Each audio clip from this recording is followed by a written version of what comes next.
બરાબર. ઘડીએ ઘડીએ ફેરબદલ ના કરાય. એના માટે મલ્ટી કેપ અને ફ્લેક્સી કેપ કેટેગરીના ફંડ છે જ આપણી પાસે.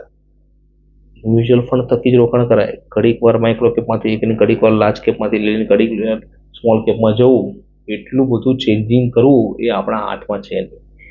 માણસ શેર ખરીદી શકે પરંતુ વેચી નથી શકતો. 100 રૂપિયાનો શેર 200 રૂપિયા થાય ને તો ના વેચે, પણ 200નો 130 થાય તરત વેચી નાખશે.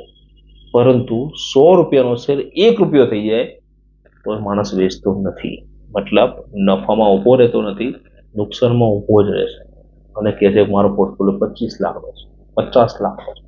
એટલે પણ CAGR કેટલું એ તો કાઢો, એનાલિસ્ટ કરો. સેબીનો એક ડેટા એવું કહે છે 90% લોકો નુકસાન કરે છે, 5% લોકો FD કરતા વધારે વળતર કમાય છે, અને 5% લોકો FD કરતા પણ ઓછું